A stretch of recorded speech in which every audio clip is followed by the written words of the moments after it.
Hartford est entouré de terres agricoles. On a du soja, du maïs. Il y a un panneau à l'entrée de la ville qui dit « Bienvenue à Hartford, où vivent 2000 habitants heureux et quelques grincheux ». Hartford est un endroit sûr. Du moins, on le pensait. Mais il ne faut pas se fier aux apparences. C'était comme s'il avait disparu de la surface du globe. Il s'était envolé. Qu'est-ce que j'ai fait pour mériter ça? Je pense qu'on l'a piégé. C'était un coup monté. Il y avait des câbles, de la ficelle, du ruban adhésif. Même Houdini n'aurait pas réussi à s'échapper. Je ne savais pas quoi penser. Tout le monde avait sa version des faits. En tant que mère, qu'est-ce que je pouvais faire de plus? Mais comment savoir si ce n'est pas ma faute?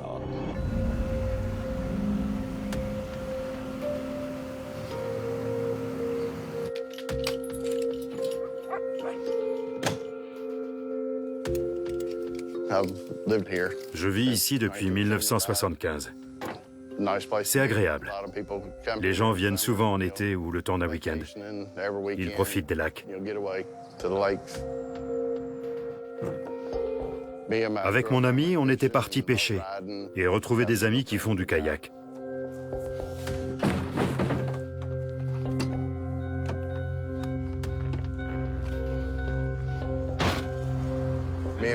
On était sur cette route, on riait, on discutait. On a l'habitude de s'arrêter au niveau du pont pour voir le niveau de l'eau, et on a vu une masse bleue en contrebas. On s'est arrêté pour voir ce que c'était. Je lui ai dit, je crois que c'est un kayak. J'avais peur qu'il y ait des blessés. On a pris nos kayaks parce qu'on ne pouvait pas approcher à pied.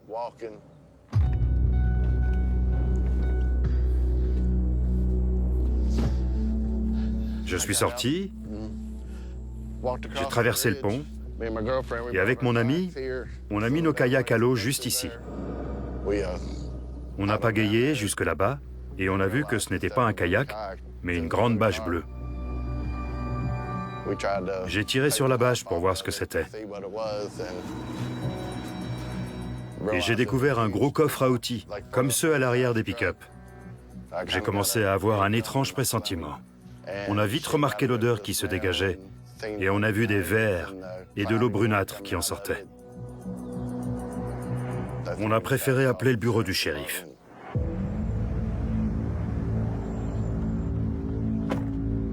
Et c'était une journée très chaude, un peu comme aujourd'hui.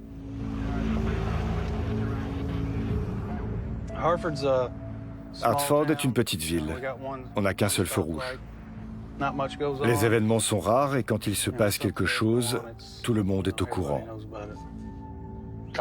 Les voitures de police n'arrêtaient pas de défiler. On entendait des sirènes partout.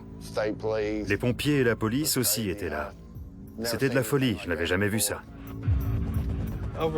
En 20 ans de carrière dans la police, on voit beaucoup d'horreurs. Mais on n'est jamais prêt à voir ce genre de choses.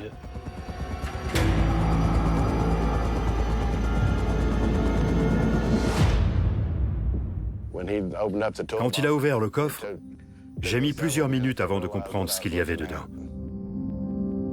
J'ai reconnu un genou, des mains. Les mains étaient attachées au niveau de la taille. Et il y avait une tête. Et elle était enveloppée dans quelque chose. Il avait du ruban adhésif autour des mains et sur la bouche. On se demande à quoi ont pu ressembler ces derniers instants. Qu'est-ce qui a pu conduire à ça? Mourir dans ces conditions. C'est vraiment violent. On n'était pas sûr de l'identité de la victime à cause de l'état de décomposition. Mais on voyait que c'était un jeune homme noir. Un jeune noir était justement porté disparu depuis 10 jours. Donc on s'est dit que ça devait être lui. J'étais triste pour cet homme.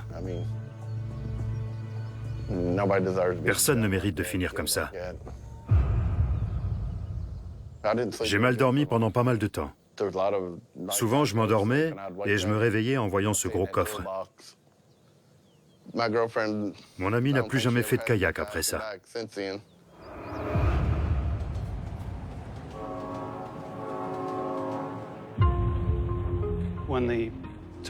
Quand ils ont sorti le coffre du ruisseau, ils l'ont apporté ici, dans le bâtiment réservé aux pièces à conviction, pour qu'on l'étudie d'un peu plus près. On cherchait des preuves, des éléments à envoyer au labo. Dans le coffre, on a retrouvé un câble électrique noué autour de son cou et de ses mains, du ruban adhésif utilisé sur ses mains, sa bouche et son visage. On n'a réussi à prélever aucune empreinte sur le corps. Il n'y avait rien non plus sur le coffre ou à l'intérieur, sûrement à cause de la chaleur. Le coffre a été retrouvé dans un ruisseau qui ne faisait pas plus d'1 mètre ou 1,50 m de profondeur. Pourquoi jeter une caisse de 90 cm de haut dans un ruisseau sans fond? Elle n'est pas restée plus de 12 heures avant que quelqu'un ne la trouve. Je ne sais pas si le coupable a cru qu'elle allait couler, mais en tout cas, elle n'a pas eu le temps d'aller bien loin avant d'être retrouvée.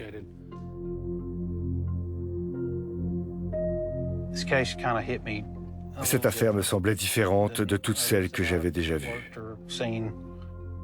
On se demande comment quelqu'un est capable de faire ça à un autre homme. A body was found in a toolbox floating in a creek near Louisville, Kentucky. The coroner says someone likely strangled or suffocated him. Anyone with information is asked to reach out to investigators in Kentucky. You can find that information on our website.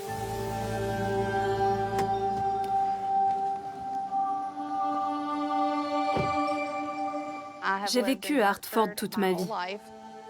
Je suis née et j'ai grandi ici. Ce que j'aime, c'est la sensation de vivre dans un village.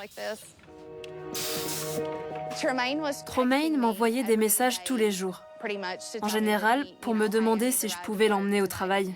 Un lundi matin, il ne m'a pas écrit. Je n'ai eu aucune nouvelle de lui, mais je ne m'en suis pas préoccupée. J'étais restée travailler un peu plus tard ce jour-là, et c'est là que j'ai su qu'il n'était pas venu du tout. Personne n'avait eu de ses nouvelles. On croise majoritairement des Blancs dans cette région. Donc quand ils ont découvert ce corps dans le coffre, une rumeur a circulé comme quoi c'était peut-être Tremaine. Je ne comprenais pas comment quelqu'un avait pu faire ça à Tremaine, ou à n'importe quel homme d'ailleurs.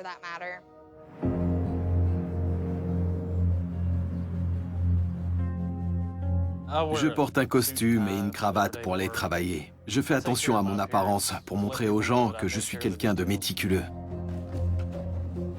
La première fois que j'ai entendu parler de cette affaire, c'était parce qu'un homme avait disparu. Ensuite, j'ai compris que c'était un meurtre et qu'on allait me charger de l'enquête. On a appris qu'il s'agissait de Tremaine McCall. Il n'était pas originaire d'ici, il venait d'un autre État. Donc j'ai contacté sa famille.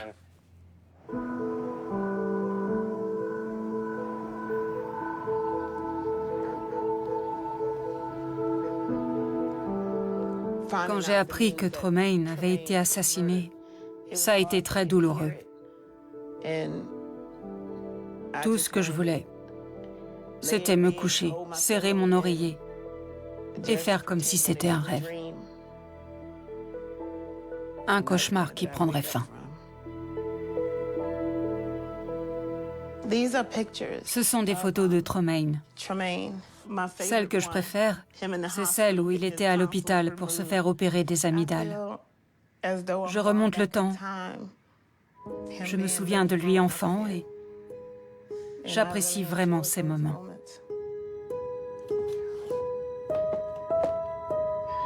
Voilà. Tremaine a passé une année dans la marine avant qu'il ne découvre qu'il avait une hypertrophie du cœur.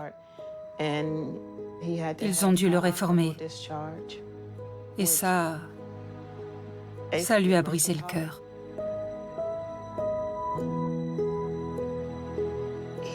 Il a fait plusieurs petits boulots. Il cherchait sa voie dans la vie. Tremaine avait un compte sur le site MySpace. Il échangeait régulièrement avec quelqu'un. Un jour, j'étais allée travailler et quand je suis rentrée, j'ai vu qu'il avait pris toutes ses affaires. Il était parti s'installer dans le Kentucky. Il n'avait même pas laissé un mot. Il aurait pu me dire « J'ai trouvé l'amour de ma vie, je pars ». Il n'a rien dit. Plus tard, il m'a dit que Simone avait fait tout le chemin pour venir le chercher et pour le ramener dans le Kentucky. Ça ne faisait qu'un mois qu'ils se parlaient. Qui peut faire ça?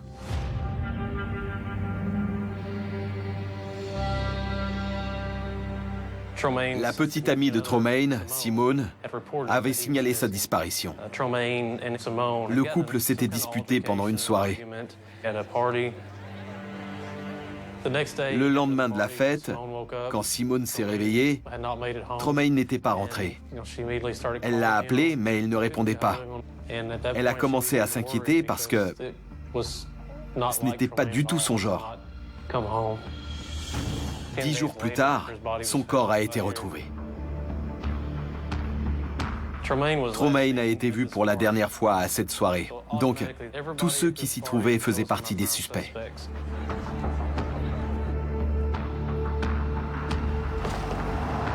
Je n'étais pas là. Je ne sais pas ce qu'il s'est passé. Tout ce que je sais, c'est que Simone a emmené mon enfant à cette stupide soirée et on l'a retrouvé roué de coups et assassiné.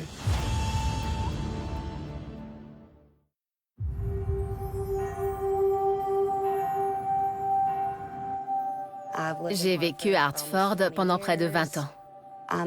Je suis prof d'anglais au lycée. C'est sympa. Les élèves changent. Les jours, les semestres se suivent et ne se ressemblent pas. Tout le monde semble heureux à Hartford. Les gens sont discrets, mais quand on a besoin d'aide, ils sont là, prêts à vous tendre la main. Mais ce n'est pas le genre de ville où on vient facilement vers vous.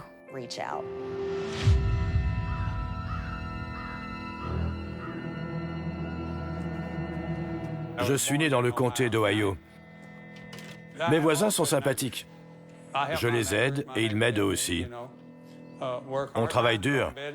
Chacun s'occupe de ses affaires, mais on s'entraide. Je préfère vivre ici que n'importe où ailleurs. Je ne connais pas beaucoup d'autres endroits, mais je suis bien ici. J'ai appris que Tremaine avait disparu en lisant le journal. Ce sont tous les articles qui sont parus dans la presse pendant l'affaire du meurtre de Tremaine. Il ne s'était jamais rien passé de la sorte dans les environs. C'est pour ça que j'ai gardé ces journaux.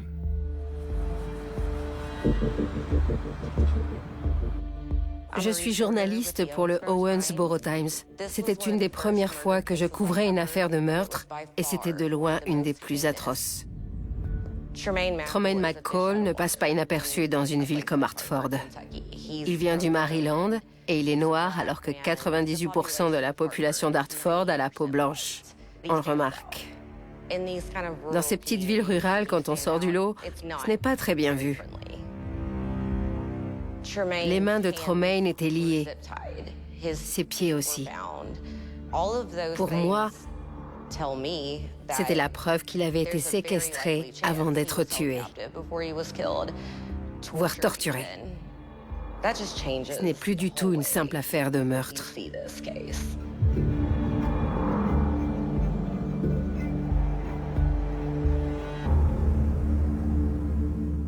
Cette soirée a commencé normalement.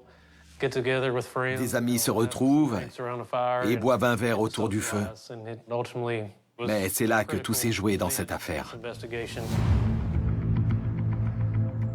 Quand on a inspecté cette propriété, on a regardé partout. On a d'ailleurs saisi le pick-up. Il y avait 2 coffres à outils à l'arrière.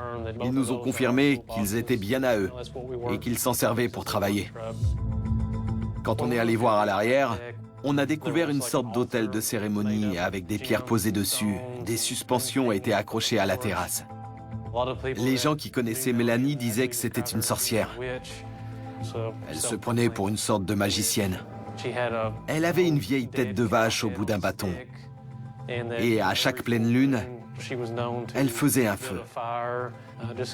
Elle avait un comportement assez étrange. Je ne connaissais pas ça, donc ça m'a étonné. Je me demandais si le fait que cette femme se prenne pour une sorcière avait un lien avec ce qu'il était arrivé à Tremaine.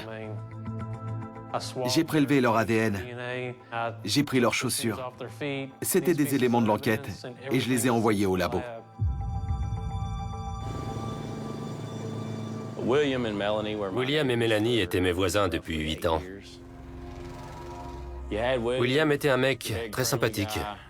Mélanie était plus discrète. C'était pas le genre de personne qu'on croise par ici. William, c'était un gros nounours. Il lui arrivait de porter des kilts. Il se promenait comme ça. Il me faisait coucou de loin. Ça me faisait marrer. Mais leur logement est devenu une scène de crime. On était tous là. C'est du délire. Qu'est-ce qui se passe? On a interrogé William et Mélanie Howard. How did you come to know Tremaine? I can't honestly say that I know him at all. Diana is a friend of mine. Diana? Newton. I've known her probably 3-4 months. She called me. She said, I need a relaxation. What are you doing Saturday? Could we have a bonfire and drink some wine? And I said, sure we can. And then maybe the next day or the day after, she said, would it be okay if Simone comes? Mélanie n'a pas hésité à parler et à coopérer. Ensuite, on a interrogé William. Who is Simone? Simone is a long-time friend of Diana, who is engaged to this gentleman. Okay. Those 3 people came in a vehicle at the same time. They get there, and he's black, and I was a bit surprised, you know, just because I don't think I'm racist, but I just don't know very many black people. And we joked about it that night. It's like, man, you're the first. He said, I'm not the first black man here. Yes, you are. Well, he seems like a really good guy, you know. Pendant la soirée, Diana Newton les avait rejoints. Donc, on l'a convoquée pour un interrogatoire.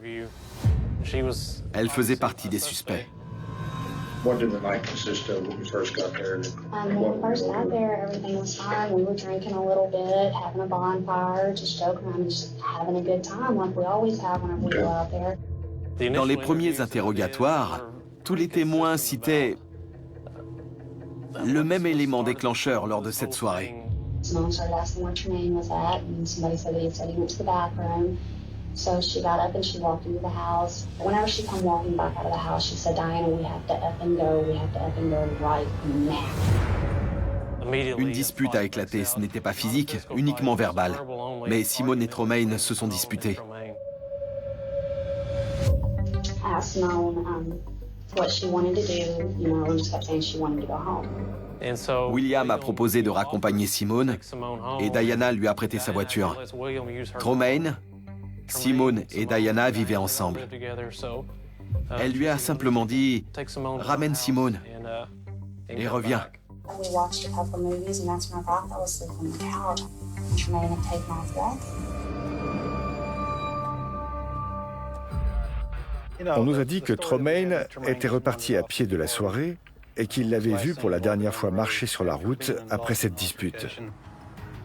On se demandait s'il avait pu lui arriver quelque chose sur le chemin. Quelqu'un l'avait peut-être pris en stop et lui avait fait du mal.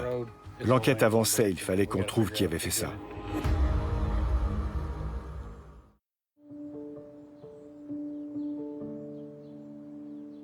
Tremaine voulait être un artiste.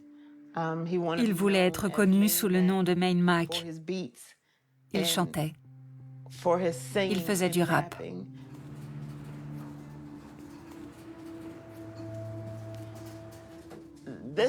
Là-dedans, il y a toute la musique de Tremaine. Il y a des milliers de fichiers, des DVD de lui faisant du beatbox. Il adorait la musique. C'était sa vie, sa façon de régler ses problèmes. Tout ce qu'il traversait, il l'écrivait. Il le chantait. Parfois, il n'écrivait pas. Il mettait juste un son. et il posait sa voix dessus. Personne ne l'aimait plus que moi. Personne.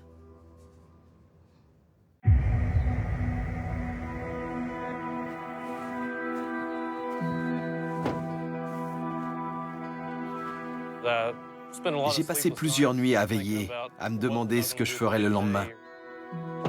Quelle serait l'étape suivante de l'enquête? Bonjour. Bonjour, ça va? Méfiez-vous, sur le chemin, il y a du bois mort. Ok, merci. J'ai passé des milliers d'heures à enquêter sur le meurtre de Tremaine. Et je n'étais pas le seul. Mes collègues travaillaient avec moi. C'était très éprouvant, physiquement et mentalement. On a tous besoin d'un moment pour souffler. Moi, j'aime bien passer du temps sur mon bateau. Je recharge mes batteries avant le début de la semaine.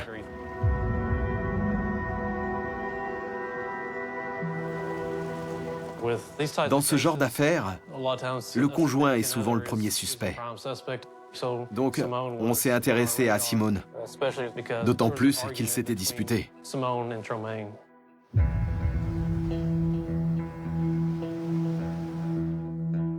J'ai l'impression que les gens chez qui il était voyaient d'un mauvais œil le fait qu'il soit noir. Je pense que cette soirée était un coup monté. On lui a tendu un piège ce soir-là. Simone et Tremaine se sont disputés. Elle devait être en colère. Je pense qu'elle est en partie responsable de ce qu'il est arrivé à Tremaine.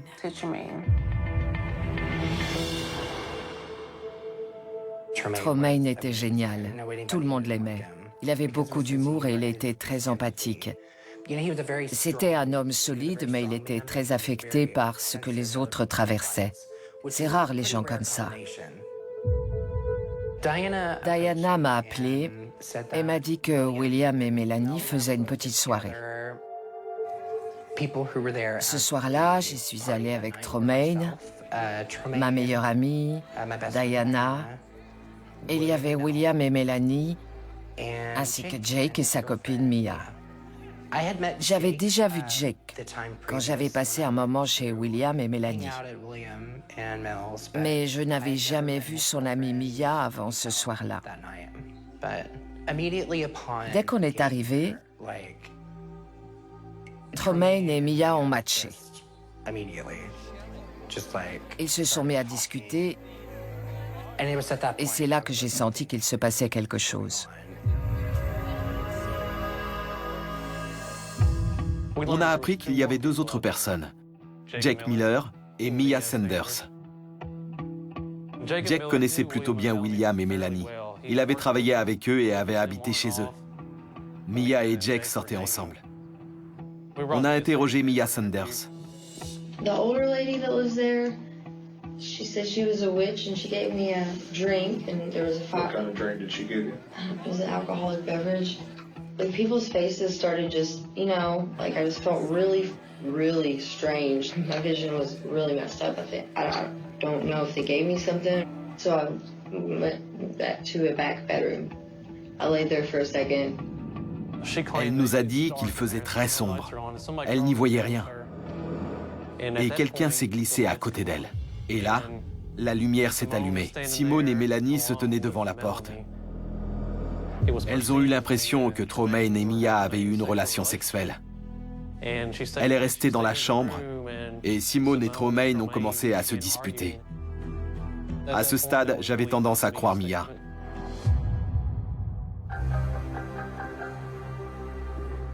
Parmi les personnes présentes à la soirée, Jack Miller était le seul à avoir un casier.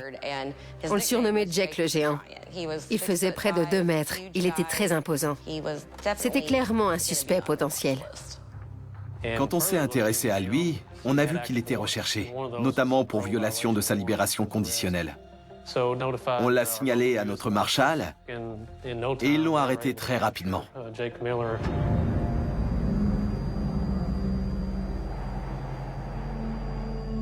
We're just trying to fill in some details of what exactly happened. Yeah. That later that night, earlier that next morning, didn't see anything? I woke up out of Mel's bed. I fell asleep in there and they told me to go to my bed. Who told you to go to your bed? I don't know. Il nous a dit qu'il s'était endormi dans un lit et qu'on l'avait réveillé. Il a parlé de la relation entre Tremaine et Mia. Il a titubé jusqu'à l'autre bout de la maison pour retrouver Mia. Et il s'est écroulé par terre. Pour moi, l'alibi de Jake Miller ne tenait pas la route. C'est le genre de réponse qu'on nous donne quand quelqu'un sait quelque chose et qu'il n'a aucun alibi. On a fait venir Simone pour l'interroger et voir si leur version correspondait. Au fil de la soirée, Tremaine passait de moins en moins de temps avec moi, comme si j'étais venue seule. Donc je suis entrée dans la maison et je les ai vus. J'ai commencé à pleurer, je voulais rentrer tout de suite, j'avais eu mon compte. Ensuite, William lui a proposé de la ramener et il a demandé à Tremaine de partir parce qu'il avait créé suffisamment de problèmes chez lui. On est monté dans la voiture et Tremaine est reparti de la maison à pied. On l'a dépassé. William m'a demandé si je voulais qu'on l'emmène et j'ai dit non.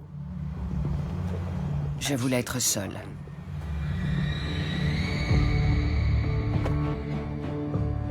On avait interrogé plusieurs personnes, on avait plusieurs témoins, mais il nous fallait des preuves matérielles pour inculper quelqu'un du meurtre. Personne n'accusait réellement personne, donc ça n'avançait pas. La haine qui se dégageait de ce meurtre m'avait frappée. Mais plus le temps passait, plus les gens s'en désintéressaient et reprenaient leur vie. Tremaine n'était pas d'ici. Et finalement, les gens faisaient comme s'il ne s'était rien passé ou protégeaient les coupables. Quoi qu'il en soit, personne ne parlait.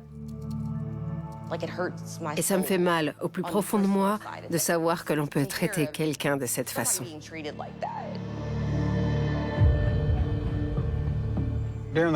Pendant l'enquête, on a récupéré les relevés des appels téléphoniques de tous ceux qui étaient à cette soirée. Et on a aussi obtenu les données de localisation. La version de Simone, selon laquelle on l'aurait ramené chez elle, se vérifiait. Donc on a pu l'enlever de la liste des suspects à partir de ces éléments. Toutes ces personnes ont eu 10 jours, le temps qu'on retrouve le corps, pour mettre leur alibi au point. On savait une chose, le coupable était l'un d'entre eux. Il suffisait de découvrir lequel ou lesquels.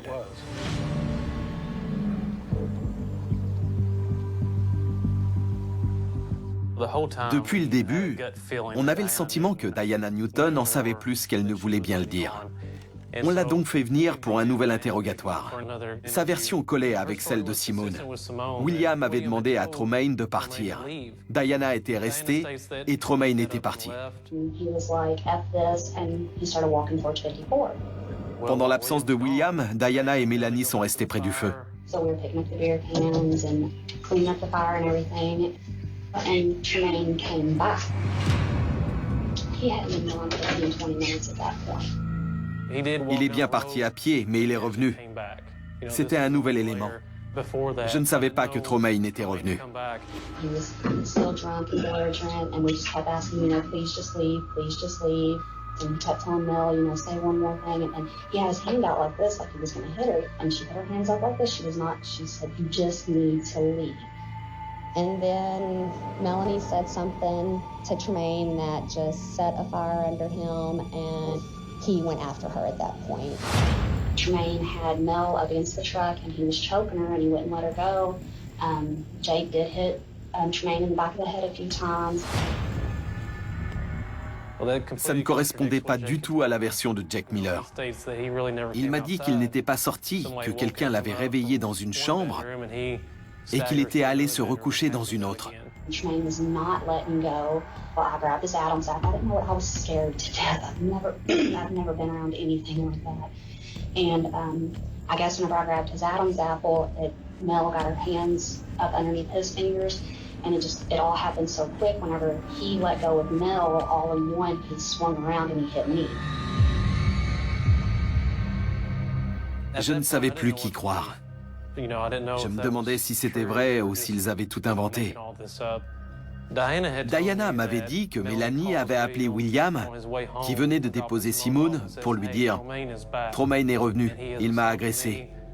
J'ai peur, rentre vite. » Quand William est arrivé, Tremaine était sur la terrasse. William n'a pas posé de questions. Pour lui, c'était clair que Tremaine avait agressé sa femme. He immediately walked up to him and hit him, and they fell off the porch. And whenever they were away from the door fighting in the yard, that's whenever I ran into the house. Pour arrêter quelqu'un, surtout dans une affaire de meurtre, il faut plus que des suppositions. Je n'avais rien de plus avec Diana. Il me faut un élément irréfutable, un témoin ou une preuve matérielle pour arrêter un suspect. Et là, je n'avais rien.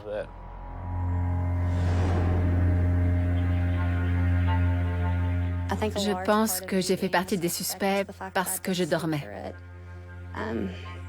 C'est difficile pour la police, la famille de Tremaine, ceux qui ne me connaissent pas, de croire que je me suis endormie. Comment on peut dormir et ne rien entendre? Il faut se mettre à ma place, j'étais terrifiée. La décharge d'adrénaline était énorme, je me suis écroulée. Je n'ai pas d'autre explication.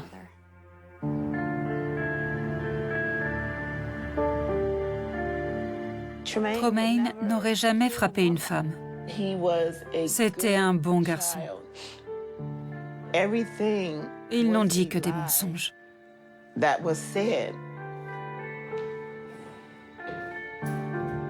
Je pense qu'ils ont inventé toute cette histoire. Peut-être qu'ils n'ont pas apprécié quelque chose qu'il aurait fait à Simone, ou peut-être que c'est lui qui ne leur plaisait pas. Pour moi, ces gens sont racistes.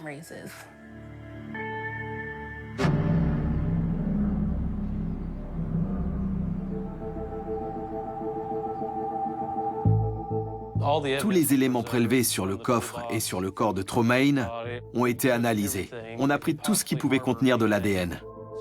Tous les résultats étaient négatifs, il n'y avait pas d'ADN. On allait d'échec en échec. C'était décourageant parce qu'en général, dans ce genre d'affaires, les preuves matérielles sont déterminantes. Et quand on n'en a pas, il faut procéder différemment. 3 weeks ago, a body was found in a toolbox floating in a creek near Louisville, Kentucky. This week, police identified the victim as 29-year-old Tremaine Makel, a Navy veteran from Maryland. Quand on a appris que c'était un noir, les gens se sont mis à penser que c'était peut-être le mobile. Je sais pas, j'espère pas, sinon c'est affreux. C'est de l'ignorance totale. Mais quand j'ai vu ce coffre à outils aux infos, ça m'a sauté aux yeux. Je connaissais ce coffre. Tout le monde le connaissait, mais personne ne disait rien. Tout le monde fermait sa gueule.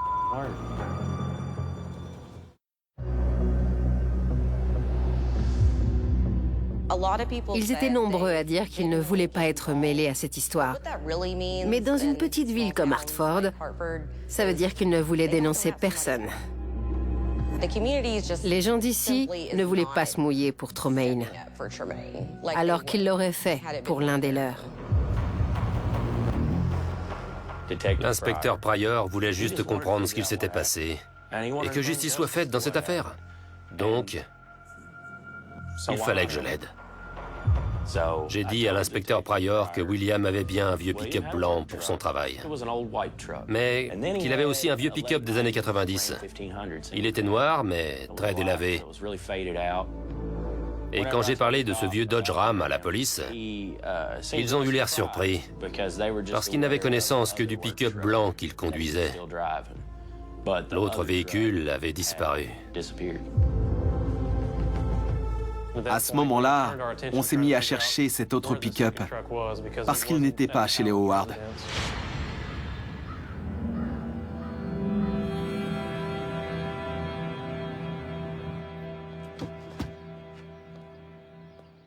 J'ai travaillé aux côtés de la police du Kentucky pendant tout le temps de l'enquête. Je voulais découvrir qui avait commis un meurtre aussi odieux.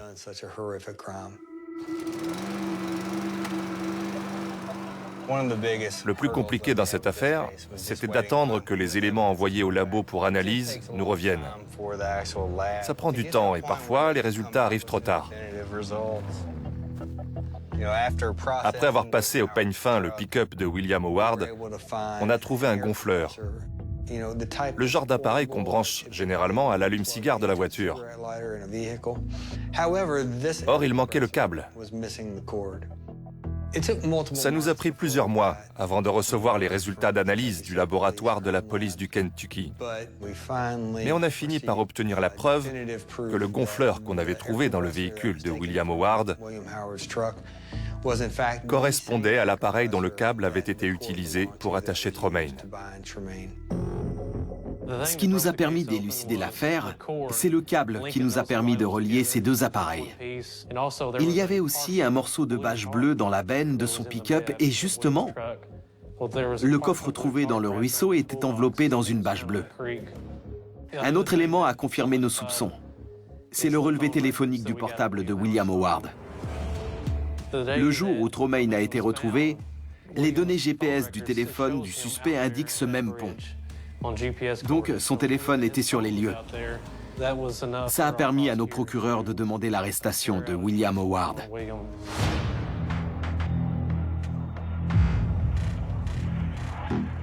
Je suis le conjoint de la mère de William depuis 16 ans. Un jour, le cousin de Mélanie est venu nous dire que le pick-up de William et Mélanie était dans sa grange et qu'il fallait qu'on le déplace. Je lui ai répondu: ce n'est pas mon problème, appelle la police. Ça m'a semblé bizarre. Pourquoi il voulait que j'aille déplacer la voiture de son cousin? Ce n'était pas mon problème. Quelques jours après l'arrestation de William Howard, un cousin de Mélanie a appelé au poste de police pour dire que le pick-up de William Howard était caché dans la grange de leur ferme du comté d'Ohio. On y est allé et on a saisi le véhicule. C'était le véhicule de William Howard. On a utilisé un produit qui réagit au sang en devenant bleu. Dès qu'on a commencé à le pulvériser, toute la plage arrière s'est illuminée. Il y en avait partout.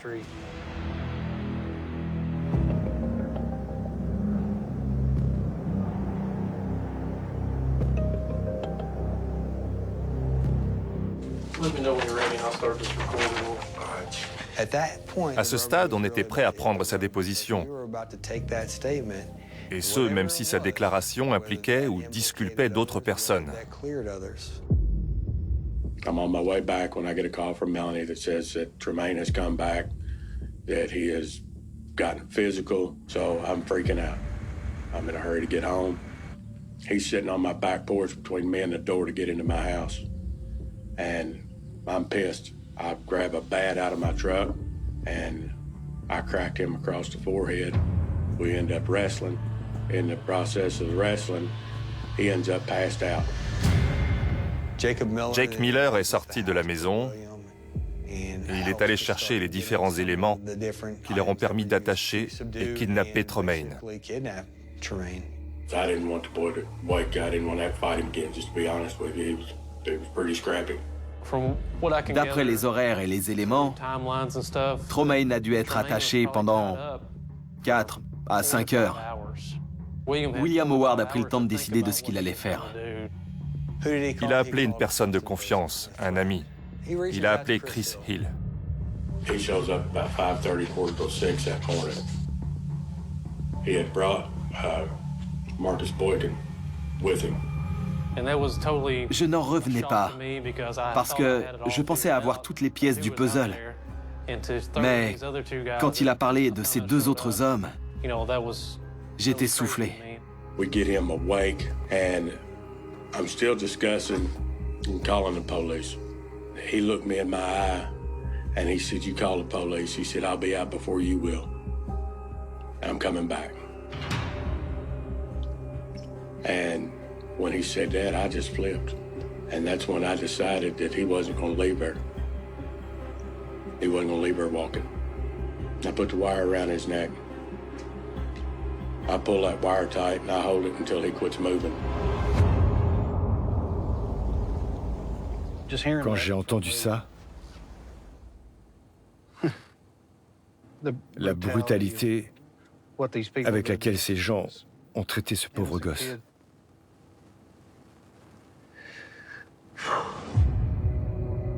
Dans la suite de sa déclaration, il a indiqué qu'après avoir tué Tremaine, ils l'ont mis dans le coffre du pick-up. I had Jake Miller follow me over, and I put that truck with the toolbox in it in that barn for a little bit. Et il est resté là un moment, jusqu'à ce que l'état de décomposition du corps les oblige à se débarrasser du corps. William Howard a précisé qu'il était seul lorsqu'il a sorti le pick-up de la grange, qu'il est allé jusqu'au pont de Short Creek. Il l'a sorti du coffre et il l'a fait basculer par-dessus la rambarde du pont. Il y avait un seul noir au milieu de tous ces blancs. Est-ce que ça a influencé leurs actes? Peut-être, je ne sais pas. J'aurais qualifié cet acte de crime de haine en quelque sorte. Mais les faits ne permettaient pas de retenir ce chef d'accusation. Je ne pensais pas qu'en le laissant avec des gens de confiance, notamment avec ma meilleure amie, la personne en qui j'avais le plus confiance, ça se terminerait comme ça.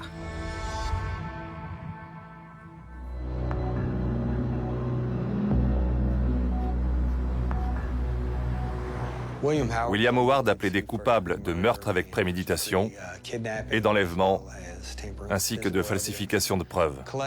Il a été condamné à 30 ans de prison. Melanie Howard, Chris Hill, Marcus Boykin et Jake Miller ont été condamnés à 15 ans. Et ils ont plaidé coupables, eux aussi, de complicité de meurtre. Ils disent qu'ils n'ont pas commis le meurtre, mais qu'ils ont permis que ce meurtre soit commis.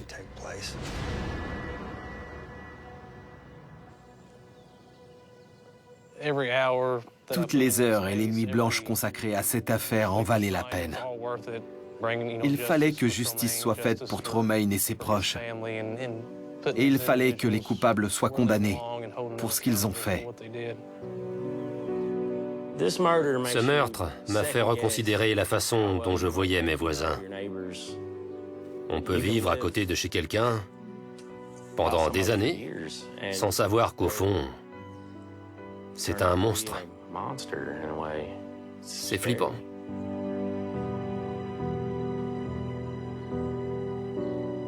Je ne serai plus jamais la même parce qu'on m'a volé mon cousin. Ils ont volé une vie qui ne méritait pas de finir ainsi. Ils nous l'ont pris à nous tous.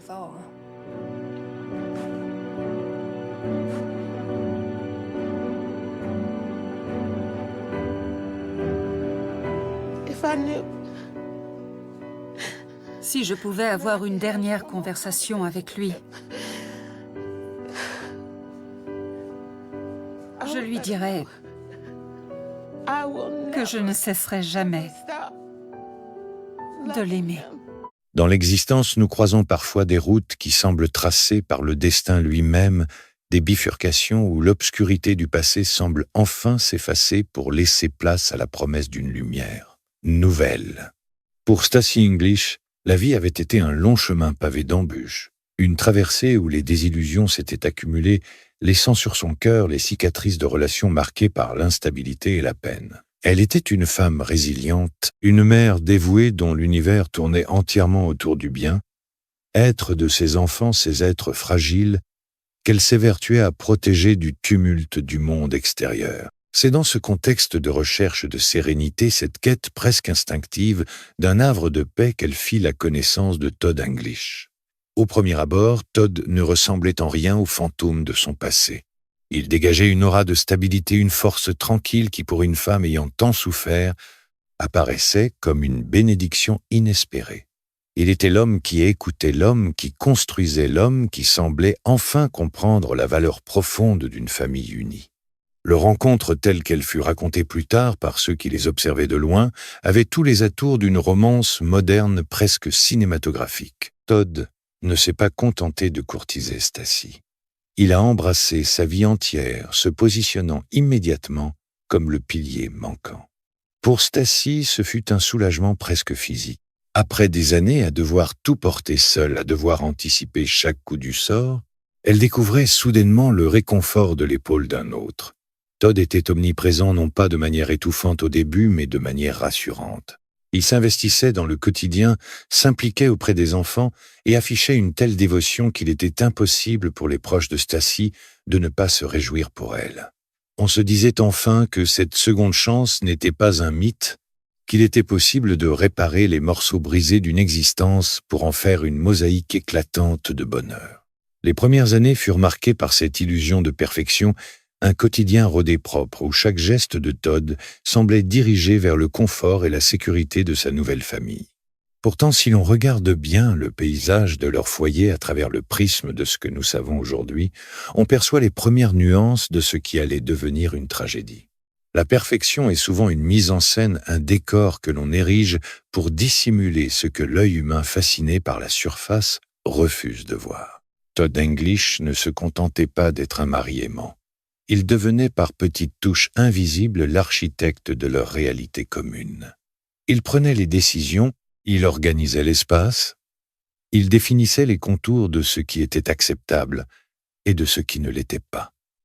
Pour Stacy, tout cela ressemblait encore à de l'attention. Dans un monde où les hommes étaient souvent distants ou absents, la présence totale de Todd était interprétée comme le plus pur des dévouements. Elle ne voyait pas, elle ne pouvait pas voir que ce besoin constant d'être impliqué dans les moindres recoins de sa vie n'était pas de l'amour, mais une volonté d'appropriation. Chaque étape de leur progression commune semblait conçue pour renforcer ce lien, pour rendre Stacy de plus en plus dépendante de cette présence rassurante. Les sorties étaient planifiées. Les interactions sociales étaient soigneusement choisies, et peu à peu le cercle relationnel de Stacy commença à se restreindre non pas par contrainte brutale, mais par cette douce insidiosité qui caractérise les emprises les plus redoutables. Todd était celui qui avait le dernier mot, celui qui savait ce qui était le mieux pour eux, et Stacy, portée par cet élan de gratitude envers celui qui lui avait offert ce foyer, acceptait ces petites concessions, croyant sincèrement que c'était là le prix à payer pour la pérennité de son bonheur retrouvé. Le miroir aux alouettes était en place, la maison était devenue un sanctuaire, mais un sanctuaire dont les clés étaient désormais détenues par une seule personne. Les voisins, les amis, la famille éloignée, tous voyaient ce couple exemplaire et se disaient que Stacy avait enfin trouvé son havre. Mais dans le silence des murs, une dynamique invisible, s'installait une structure de contrôle qui lentement, inexorablement, allait commencer à transformer la sécurité en prison et l'amour en une forme de possession absolue.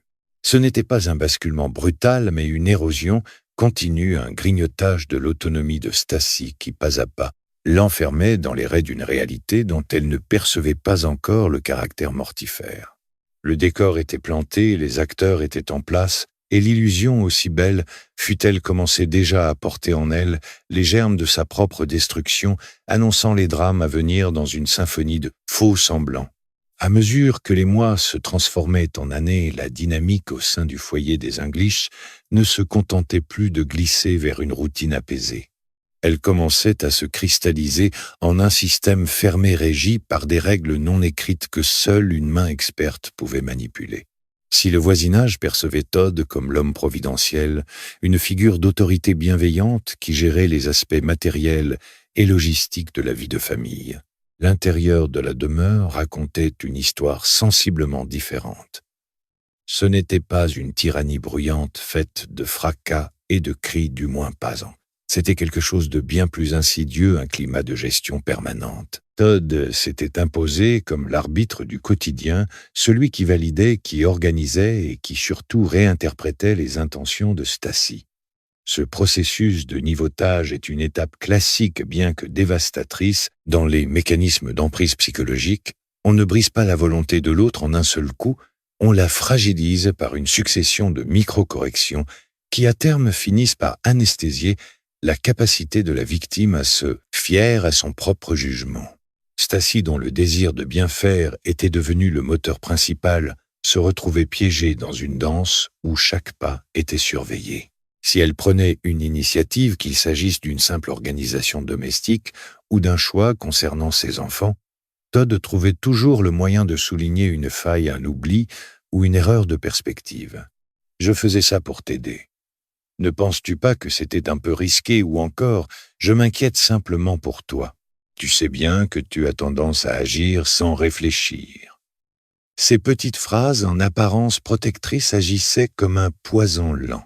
Elles instillaient chez Stacy un doute permanent, un sentiment diffus d'incompétence qui ne faisait que renforcer sa dépendance envers Todd. Il devenait aux yeux de Stacy le pilier de vérité. Si Todd disait que quelque chose était incorrect, alors cela l'était sans doute. Elle commençait à se voir à travers le filtre déformant de son regard, perdant peu à peu cette confiance en soi qui autrefois l'avait aidé à surmonter ses épreuves passées. L'isolement ne se manifestait pas par des portes closes à clé ou des interdictions formelles de sortir, mais par une érosion subtile des liens extérieurs. Todd n'avait pas besoin de lui interdire de voir ses amis. Il suffisait qu'il rende ces moments épuisants ou désagréables. Une soirée avec des proches devenait au retour l'objet d'un débriefing culpabilisant. Tu ne trouves pas qu'ils t'ont regardé bizarrement? Tu ne crois pas que leur présence déstabilise les enfants? Par ses commentaires, il créait une barrière psychologique entre Stacy et son entourage. La famille et les amis qui ne comprenaient pas pourquoi elle s'éloignait finissaient par se lasser de ses absences ou de son comportement devenu erratique. Todd, en revanche, était toujours là pour compenser, pour offrir une présence exclusive, qui sur le moment semblait combler le vide, mais qui en réalité refermait les mailles du filet. Il faut comprendre que cette stratégie repose sur la création d'une réalité alternative. Dans cette bulle, Todd était le seul garant de la stabilité. Tout ce qui venait de l'extérieur, conseil, avis, sollicitation, était perçu comme une menace à l'équilibre du couple. Et Stacy, dans son besoin viscéral de conserver ce qu'elle croyait être une seconde chance, se pliait, adaptait son langage, modulait ses expressions faciales et finissait par s'effacer derrière les attentes de son conjoint. Ce n'était plus de l'amour, c'était de la survie émotionnelle. Le contrôle devenait la langue maternelle de leur maison. Il n'y avait plus de place pour la spontanéité, plus de place pour le désaccord, car tout conflit potentiel était immédiatement étouffé par une logique de supériorité morale. Todd ne se mettait pas en colère. Il expliquait pourquoi Stacy avait tort. Il ne criait pas. Il attendait qu'elle réalise par ses propres moyens qu'elle était incapable de gérer la vie sans ses directives. Ce qui rend ce processus si difficile à identifier pour l'entourage, c'est justement cette absence de violence physique apparente à ce stade. Pour les voisins, Todd English était l'homme qui tondait la pelouse, qui portait les courses, qui s'occupait des enfants avec une patience fin. Il jouait son rôle à la perfection car le masque est une composante essentielle de la stratégie du prédateur. Il se nourrissait de la validation sociale de l'image de l'homme parfait pour renforcer son emprise sur Stacy. Si tout le monde pensait qu'il était merveilleux, comment Stacy pouvait-elle oser penser le contraire? Comment pouvait-elle oser contester le jugement d'un homme que tout le monde admirait? Ce sentiment d'isolement psychologique est de loin le plus puissant des verrous. Stacy était prisonnière d'une cage invisible, dont les barreaux étaient faits de son propre doute et du regard approbateur d'une société qui n'avait aucune idée de ce qui se passait derrière les portes closes. La vie domestique, au lieu d'être un lieu de ressourcement, était devenue un théâtre où chaque action était minutieusement scriptée. Stacy ne vivait plus pour elle-même. Elle vivait pour maintenir le calme dans ce foyer sous haute tension. C'était une marche sur des œufs constante et épuisante. Chaque sourire qu'elle adressait à Todd n'était pas l'expression d'une joie partagée, mais une stratégie d'apaisement. Elle avait appris par expérience que la moindre étincelle de contrariété chez lui pouvait entraîner un retour de bâton psychologique destructeur. Elle était devenue une observatrice attentive de ses moindres humeurs, cherchant dans le moindre froncement de sourcils ou le ton de sa voix le signal d'une tempête imminente. La seconde chance était devenue une prison de verre où elle était exposée à tous mais où personne ne pouvait l'entendre. Le décor était désormais parfaitement verrouillé et, sans que Stacy n'en prenne réellement conscience, les fondations de ce qui allait être sa perte étaient déjà profondément ancrées dans cette architecture de l'invisible, préparant le terrain pour la suite des événements là où la subtilité laisserait hélas place à l'irréparable. À mesure que le temps passait, la structure de contrôle mise en place par Todd English au sein de leur foyer commença à montrer des signes de fatigue, non pas parce qu'elle échouait, mais parce que, comme tout système fondé sur la possession, elle exigeait une intensité toujours plus grande. Le calme apparent se vernit de normalité domestique que le couple affichait aux yeux du monde était devenu une charge de plus en plus lourde à porter pour Stacy.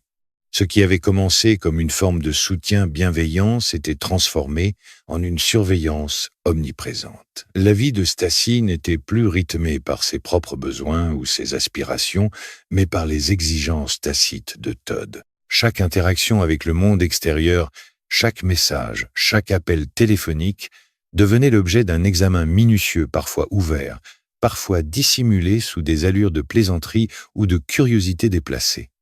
La seconde chance que Stacy avait tant espéré, cet idéal de stabilité qu'elle avait cru saisir, se révélait être une illusion de plus en plus étroite, un espace vital qui se réduisait de jour en jour sous la pression de la possessivité des sommari. La transition entre le contrôle psychologique et une forme de tension plus palpable fut graduelle, presque imperceptible pour une personne extérieure, mais vécue comme un raz-de-marée intérieur par Stacy. Todd, enfin stratège de l'emprise, avait réussi à faire en sorte que chaque moment de liberté de Stacy soit teinté de culpabilité. Lorsqu'elle s'absentait, elle se sentait oppressée non par ses responsabilités, mais par l'image de Todd attendant son retour, scrutant son comportement, attendant le moindre faux pas pour réaffirmer son autorité. La maison, qui devait être un sanctuaire, était devenue le théâtre d'une vigilance constante. Stacy ne se sentait plus chez elle. Elle se sentait en observation. Cette sensation de danger, diffus cette atmosphère lourde qui pesait sur les épaules de Stacy, était le résultat direct de cette volonté de Todd de tout régir, de tout posséder, de tout définir à sa place. Il faut noter que dans cette dynamique, Todd ne cherchait pas simplement à dominer, il cherchait à s'approprier l'identité même de Stacy. Il ne voulait pas seulement qu'elle agisse selon ses volontés, il voulait qu'elle intègre ses volontés comme étant les siennes. C'est là toute la perversité de son mécanisme. En faisant douter Stacy de sa propre perception, en remettant en cause la validité de ses émotions et de ses souvenirs, il l'amenait à un état de dépendance affective totale. Stacy, autrefois femme forte, mère courageuse ayant surmonté des épreuves, se retrouvait dans un état de fragilité émotionnelle où elle ne pouvait plus prendre la moindre décision sans consulter implicitement ou explicitement Todd. L'autonomie, cette ressource si précieuse pour tout individu, avait été siphonnée, remplacée par une soumission qui paradoxalement était présentée par Todd comme le gage ultime de leur amour. Les signes avant-coureurs de la catastrophe étaient là tapis dans les non-dits et les silences qui s'installaient de plus en plus fréquemment lors de leurs repas ou de leurs soirées. Les amis et la famille, malgré leur éloignement progressif, commençaient à remarquer une certaine éteinte dans le regard de Stacy, une fatigue qui ne semblait pas seulement physique. Ils voyaient une femme qui, bien que présente, paraissait lointaine, comme si une partie d'elle-même avait déjà déserté ce corps qu'elle habitait par obligation. Mais face à la façade irréprochable de Todd, face à son aisance sociale et à sa capacité à jouer les protecteurs dévoués, personne ne savait comment briser la glace. Le contraste entre le Todd, public charmant et attentionné, et la réalité feutrée de leur intérieur était telle que toute tentative de dialogue était immédiatement perçue comme un malentendu. Todd, avec une habileté déconcertante, retournait les situations se plaçant en victime de l'incompréhension des autres, renforçant ainsi la culpabilité de Stacy. À l'approche du point de rupture, l'isolement était complet. Stacy n'était plus seulement coupée de son entourage, elle était coupée d'elle-même.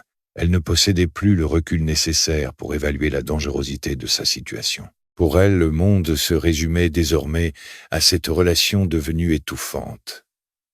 La peur, une peur sourde et constante, avait remplacé l'amour. Ce n'était pas une peur de la violence brute. Cette peur-là viendrait plus tard, mais la peur de déplaire, la peur de décevoir celui qui détenait les clés de son monde. Cette peur était le moteur qui alimentait la spirale descendante. Chaque tentative, même infime, d'affirmer sa volonté propre était vécue par Todd comme une insulte, une remise en question de son autorité, déclenchant des réponses de plus en plus glaciales, de plus en plus distantes, qui punissaient Stacy plus sûrement qu'un cri. Nous voici donc au seuil de l'irréparable. La seconde chance a été dévorée par l'obsession. Le masque, si soigneusement porté, commence à montrer ses fissures, et derrière lui, l'ombre du monstre s'allonge sur les murs du foyer. Stacy est au bord de l'abîme, prisonnière d'une réalité qu'elle ne comprend plus et dont elle ne peut plus s'extraire seule. Cette étape de leur histoire est celle de l'épuisement total, celui qui précède les grands effondrements. Le piège est refermé. Il ne reste plus qu'à attendre que la pression interne atteigne le seuil critique, là où les mots ne suffisent plus, et où la tragédie s'apprête à faire irruption dans le réel, marquant le passage définitif du drame psychologique, la tragédie humaine que nous allons découvrir dans les prochaines étapes.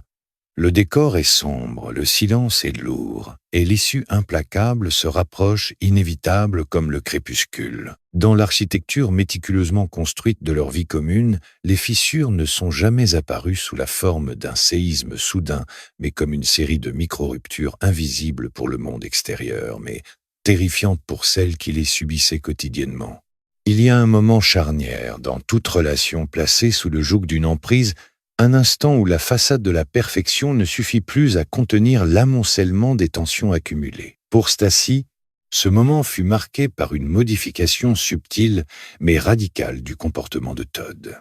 Jusque-là, le contrôle s'exerçait à travers une forme de sollicitude déguisée. Désormais, il commençait à se teinter d'une impatience acerbe, d'une colère contenue, qui semblait sourdre de chaque interstice de son quotidien. La bienveillance affichée par Todd ne servait plus qu'à masquer une exigence de soumission totale, qui ne supportait plus la moindre once de résistance réelle ou imaginée.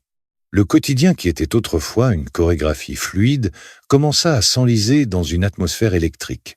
Chaque parole, chaque geste, chaque décision, même la plus anodine, devenait une épreuve de force. Todd avait instauré ce que l'on pourrait appeler une vigilance préventive.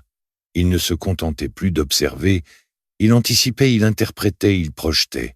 Si Stacy rentrait quelques minutes plus tard que prévu, si elle oubliait un détail logistique ou si elle exprimait, même par un simple silence, une forme de lassitude, la réaction de Todd était immédiate et disproportionnée. Ce n'était pas une explosion de violence physique, pas encore, mais une descente aux enfers émotionnels. Par le silence, par des regards lourds de reproches, par des tirades construites, avec une précision chirurgicale pour faire douter Stacy de sa propre mémoire ou de sa moralité, il parvenait à transformer la maison en un lieu où l'air semblait manquer. À ce stade, l'entourage commençait à percevoir des signaux discordants.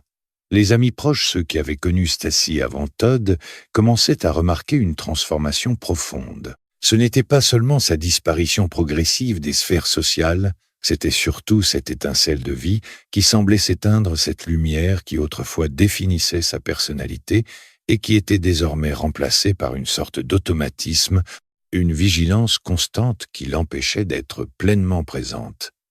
Les échanges devenaient brefs, mesurés, comme si chaque mot risquait d'être rapporté, analysé et utilisé contre elle. Todd, de son côté, excellait toujours dans le rôle du mari dévoué devant les autres. Il était celui qui s'excusait poliment pour la fatigue de Stacy, celui qui gérait les conversations, celui qui, par sa présence imposante, étouffait toute tentative de discussion en tête. La déconnexion entre l'image qu'il projetait et la réalité vécue par Stacy devenait si abyssale qu'elle en devenait vertigineuse. Le basculement psychologique se manifestait par une remise en question constante de la réalité. C'est le mécanisme bien connu du gaslighting. Todd ne se contentait pas d'être colérique ou possessif. Il rendait Stacy responsable de son propre malaise. « Tu es trop sensible. Tu t'imagines des choses. C'est parce que tu es fatigué que tu vois le mal partout. » À force de répétition, ces phrases s'insinuaient dans l'esprit de Stacy comme une vérité indéniable. Elle commença à douter de sa propre perception, de ses propres émotions. Elle cherchait en elle-même les causes des tensions, s'excusant pour des erreurs qu'elle n'avait pas commises, modulant ses réactions pour éviter de provoquer ce qu'elle percevait comme une catastrophe imminente. La maison était devenue un champ de mines invisible, et chaque pas devait être calculé, pesé, mémorisé, pour éviter de faire sauter la paix précaire qu'il maintenait. Il est crucial de comprendre que ce processus de déstabilisation ne visait pas seulement à obtenir une obéissance aveugle, mais à briser la structure même de la personnalité de la victime. En s'attaquant à son estime de soi, en isolant Stacy de son système de soutien habituel, Todd s'assurait un contrôle total sur son environnement émotionnel. Pour Stacy, la situation était d'autant plus insupportable que, vue de l'extérieur, sa vie ressemblait à un rêve. Elle avait tout ce qu'elle était censée désirer: un mari, une sécurité matérielle, un foyer. Comment expliquer à ceux qui l'observaient avec envie qu'elle se sentait mourir lentement de l'intérieur? Comment mettre des mots sur cette forme d'oppression qui ne laissait aucune marque sur la peau mais qui dévorait son âme? Cette étape de leur histoire marque le moment où le prédateur commence à perdre sa patience. L'effort consenti pour maintenir l'illusion du couple idéal devenait trop coûteux pour Todd. Il commençait à laisser paraître par petites touches la nature réelle de son obsession. La douceur, autrefois son arme principale, s'effaçait devant une froideur calculée. Le moindre écart par rapport à ses attentes provoquait des réactions de plus en plus glaciales, des sanctions psychologiques dont la cruauté résidait dans leur caractère imprévisible. Stacy ne savait jamais quel aspect de son comportement allait déclencher la prochaine salve de critiques, ce qui l'obligeait à une gymnastique mentale épuisante. Elle vivait en état de choc permanent, cherchant à décoder les signaux d'un partenaire dont l'objectif n'était plus le bonheur, mais la domination pure. Le miroir aux alouettes commençait à voler en éclats. Les voisins, bien qu'ils ne puissent pas comprendre la profondeur du désespoir qui habitait cette maison, commençaient à ressentir cette étrange pesanteur, ce silence lourd qui régnait autour du couple lorsqu'ils étaient aperçus, ensemble. Il y avait quelque chose dans la posture de Stacy, dans cette façon qu'elle avait de baisser les yeux, qui contredisait le récit que Todd, avec une aisance remarquable, continuait de tisser. Le voile se déchirait lentement, révélant les contours d'une réalité bien plus sombre que ce que l'illusion avait cherché à dissimuler. La tragédie n'était pas encore advenue, mais l'atmosphère était devenue irrespirable, chargée de cette électricité statique qui précède les tempêtes les plus dévastatrices. Ce n'était plus qu'une question de temps avant que l'inévitable ne se produise, car une telle pression, une telle volonté de possession ne peut indéfiniment se maintenir dans les limites de la normalité. Le monstre n'était plus caché. Il s'apprêtait simplement à sortir de l'ombre, et Stacy, dans son isolement, commençait enfin à réaliser avec une lucidité terrifiante que son seul espoir de survie résidait dans une vérité qu'elle avait pendant trop longtemps tenté de nier. Lorsque le voile de l'illusion commença à se déchirer, la réalité qui émergea fut bien plus glaciale que n'importe quelle appréhension initiale. Pour Stacy, la vie ne ressemblait plus à une existence humaine, mais à une survie dans un environnement devenu hostile, où chaque objet, chaque recoin, chaque seconde était placé sous le sceau d'une surveillance invisible. Todd ne se contentait plus de critiquer, il avait entamé un processus systématique de démantèlement de l'identité de sa conjointe. Ce n'était plus de la simple manipulation psychologique, c'était une érosion méthodique de tout ce qui faisait de Stacy la femme qu'elle était. Il s'immisçait dans ses pensées, dans ses souvenirs, dans ses jugements, exigeant qu'elle se réaligne en permanence sur ses propres dogmes. La maison était devenue un théâtre clos, une chambre d'écho, où la voix de Todd résonnait plus fort que celle de quiconque, et où toute dissonance était perçue comme une trahison intolérable. L'escalade se manifesta par une surveillance technique et physique devenue constante. Les téléphones, les ordinateurs, les déplacements, rien n'échappait au contrôle de Todd. Il ne s'agissait plus seulement d'une question de jalousie, mais d'une volonté maladive de maintenir une omnipotence sur l'espace et le temps de Stacy. Il fallait justifier chaque sortie, expliquer chaque rencontre, rendre compte de chaque minute de la journée. Le moindre écart, la moindre liberté prise était sanctionné par un silence punitif ou par des scènes de déshumanisation psychologique dont la violence verbale ne laissait que peu de place à la réplique. Stacy, épuisée par ce combat quotidien contre une volonté qui semblait invincible, commença à s'effriter.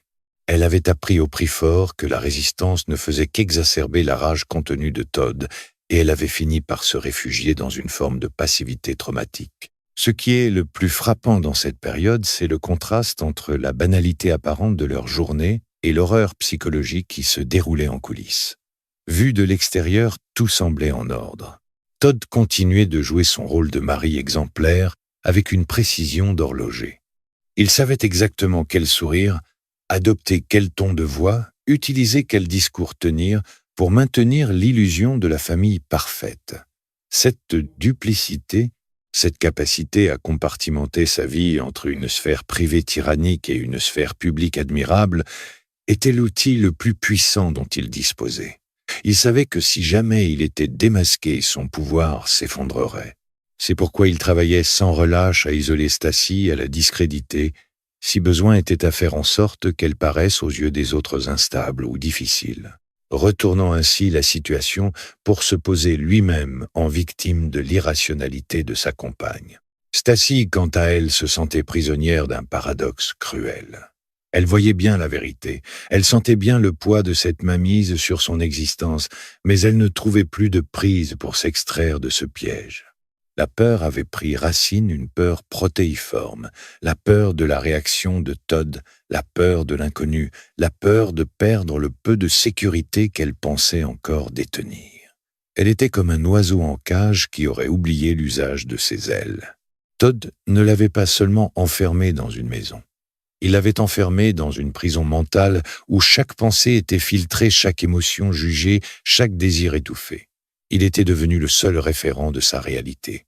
Si Todd disait que c'était une journée ensoleillée alors qu'il pleuvait, Stacy, dans son état d'épuisement émotionnel, finissait par se demander si ses yeux ne la trahissaient pas. C'était la victoire ultime du contrôle sur l'individu. Le silence dans la maison des English était devenu une présence physique épaisse et étouffante. Ce n'était pas le silence paisible d'un foyer heureux, mais le silence tendu d'une attente, celui qui précède un orage que l'on sait inévitable. Les enfants témoins silencieux, mais lucides de ce climat de terreur feutré, ressentaient eux aussi l'oppression. Ils apprenaient à leur tour à marcher sur la pointe des pieds, à décoder les humeurs de Todd, à se faire oublier, pour éviter de devenir la cible de cette autorité capricieuse. La maison était devenue un sanctuaire de la soumission, une forteresse où l'amour n'était plus qu'une monnaie d'échange, un outil de manipulation utilisé pour asseoir une domination totale. Le processus d'érosion atteignit son paroxysme lorsque Stacy commença à perdre contact avec ses propres besoins fondamentaux. Elle ne mangeait plus, ne dormait plus, ne vivait plus que dans l'anticipation de la prochaine crise. Elle était devenue l'ombre d'elle-même, un réceptacle vide dans lequel Todd déversait sa propre insécurité, ses propres frustrations, sa propre violence. Le second chance s'était transformé en une impasse, un couloir sans issue où chaque pas en avant ne faisait que confirmer l'emprise. Todd ne se contentait plus de diriger, il possédait. Il avait le sentiment viscéral et dangereux que la vie de Stacy lui appartenait, qu'elle n'était qu'une extension de sa propre volonté, un objet destiné à servir son besoin de contrôle. Il est terrifiant de constater comment, dans ce contexte, les limites entre la protection et l'oppression s'estompent. Pour Todd, tout ce qu'il faisait était justifié par une vision déformée de ce qu'était une famille. Il se voyait comme le protecteur, celui qui maintenait l'ordre, celui qui empêchait le chaos de s'installer. Et en son âme et conscience, si tant est qu'il en ait une au sens commun du terme, il pensait sincèrement que son comportement était nécessaire. C'est là la dangerosité ultime de ce type d'emprise, elle se donne bonne conscience.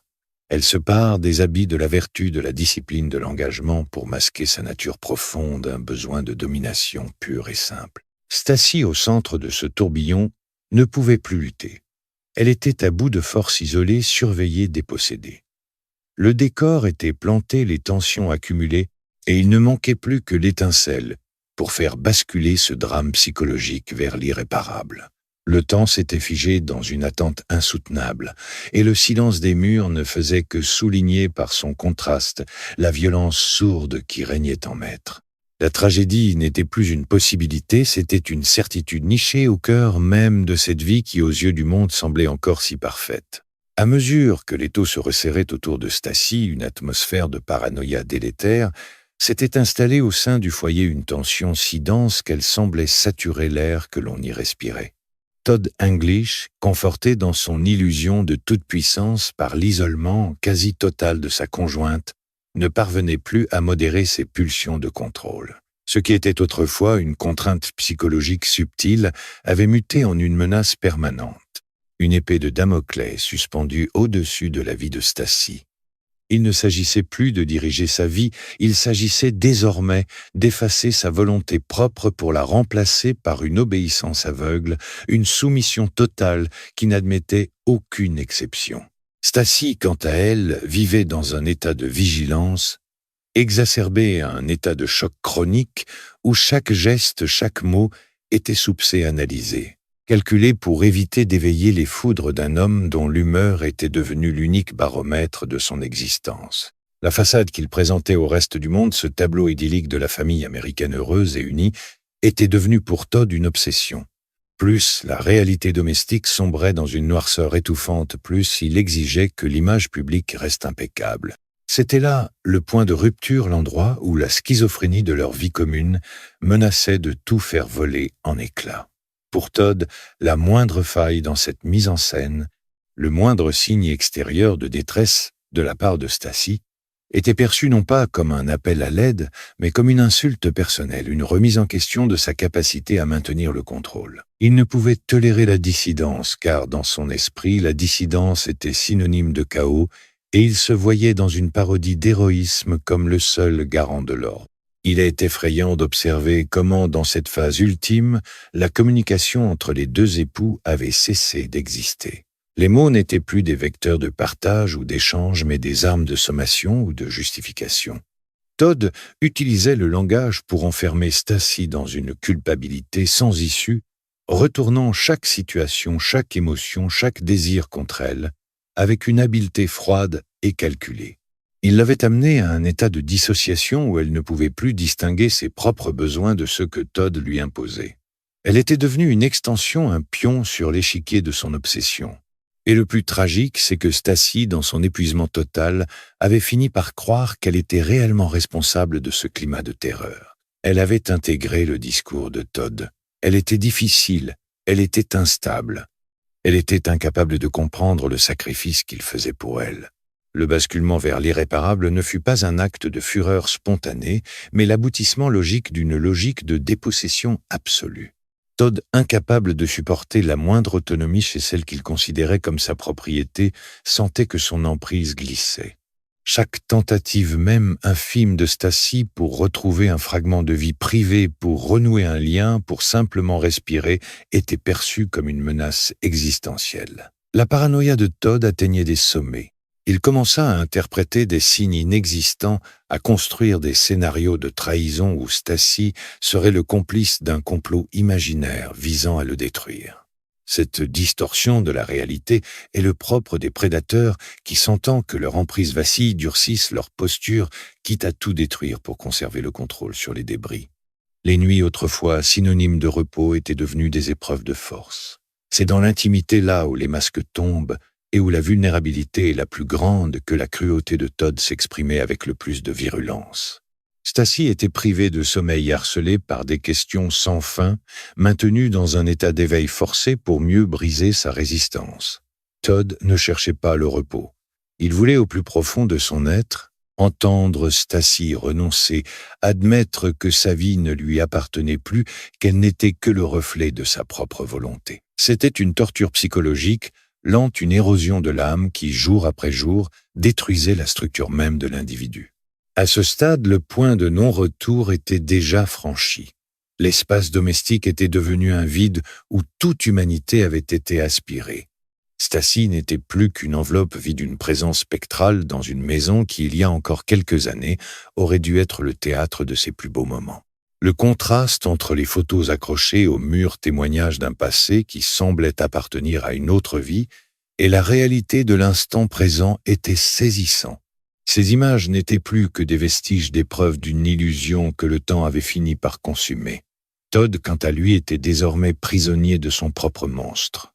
Il ne pouvait plus faire marche arrière. Il ne pouvait plus admettre que tout cela était une erreur. Car pour lui admettre l'erreur, c'était admettre sa propre faillite en tant qu'homme, en tant que mari, en tant qu'architecte de ce foyer.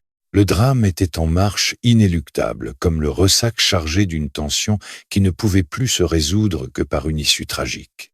Les fondations de cette seconde chance avaient été érigées sur du sable mouvant, et le poids de l'obsession de Todd avait fini par faire s'écrouler tout l'édifice.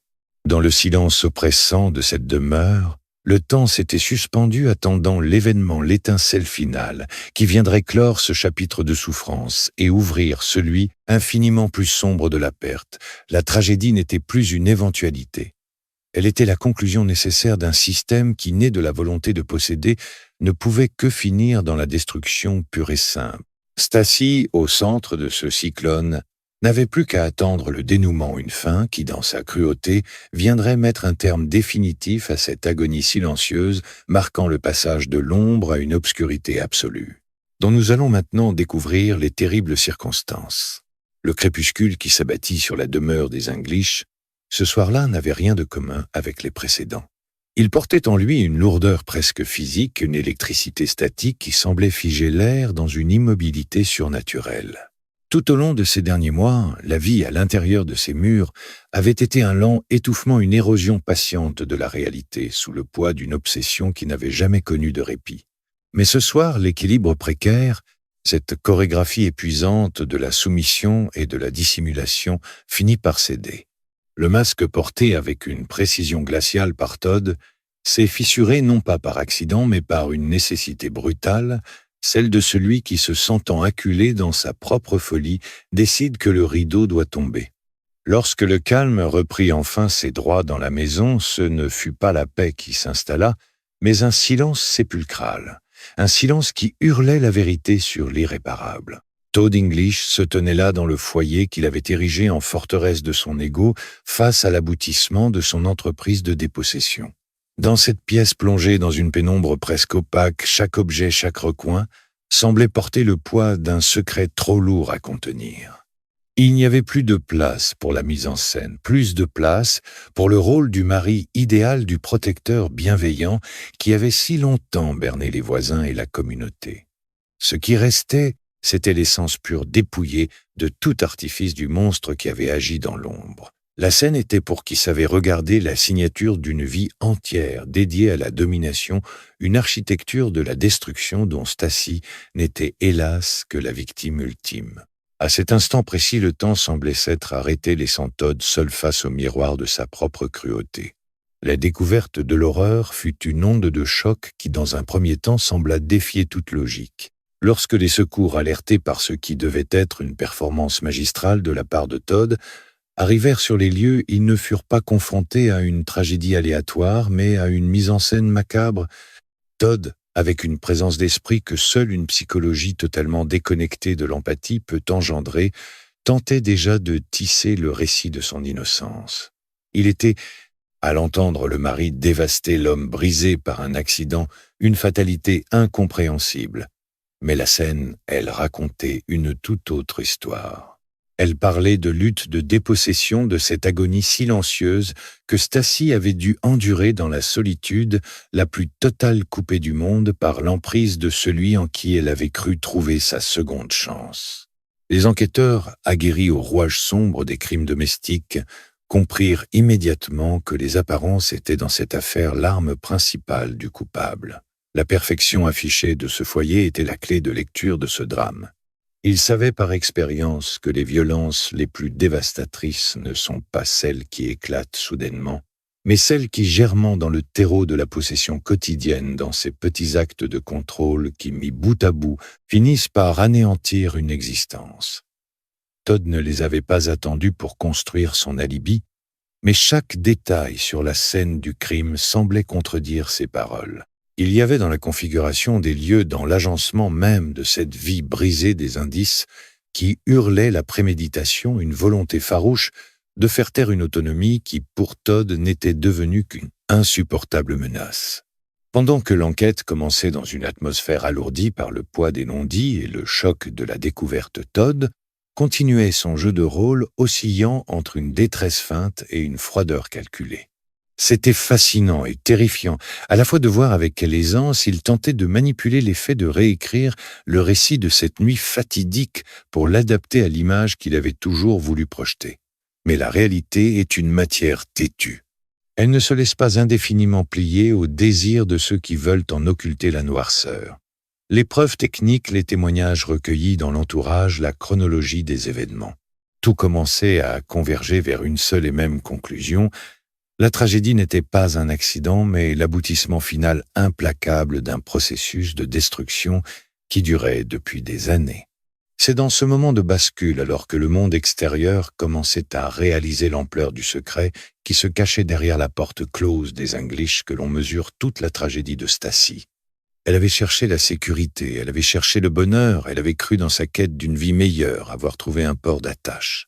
Et au lieu de cela, elle s'était livrée pieds et poings, liée à un prédateur qui ne se contentait pas de sa présence, mais qui exigeait la reddition totale de son âme. Le silence qui suivit l'orage ne fut pas celui de la paix retrouvée, mais celui d'une vérité qui, enfin libérée de ses entraves, commençait à se frayer un chemin vers la lumière. Une vérité qui, bien que tardive, allait désormais porter le poids d'une exigence de justice pour Stacy. Le décor était cette fois-ci bien réel. Ce n'était plus une mise en scène, c'était le constat amé d'une vie volée et la première étape, sans doute la plus douloureuse d'un long chemin, vers la reconnaissance de cette réalité que personne, pas même les proches, n'avait su voir venir cachée derrière le masque de la normalité. Une fois la sidération passée, le travail minutieux des enquêteurs commença à révéler couche après couche la véritable nature de la tragédie. Ce qui, dans un premier temps, semblait être le récit d'une nuit tragique, se transforma rapidement en l'examen clinique d'un crime annoncé. Pour les officiers de police scientifique, la scène n'était pas celle d'une fatalité imprévisible, mais celle d'une mise en scène minutieusement agencée. Todd English, dans son arrogance, avait cru que son habileté à manipuler les perceptions suffirait à occulter la réalité matérielle des faits. Il avait sous-estimé une chose fondamentale, les preuves, contrairement aux êtres humains, ne peuvent pas être intimidées, isolées ou manipulées par le charme ou l'autorité.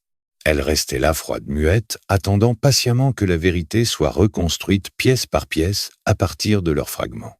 L'analyse de la scène de crime par les experts fut un moment charnière. Chaque objet déplacé, chaque trace révélée par la lumière bleue des projecteurs, chaque détail discordant par rapport au récit de Todd vint contredire avec une précision implacable le scénario qu'il avait tenté d'imposer autorité.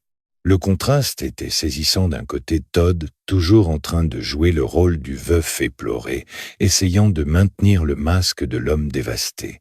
De l'autre, la réalité physique des lieux qui, par son agencement même, racontait une histoire de lutte acharnée de désespoir et de volonté de survie. Le second champ tant vanté n'était plus qu'un champ de ruines où la vérité brutale et incontestable commençait à se frayer un chemin.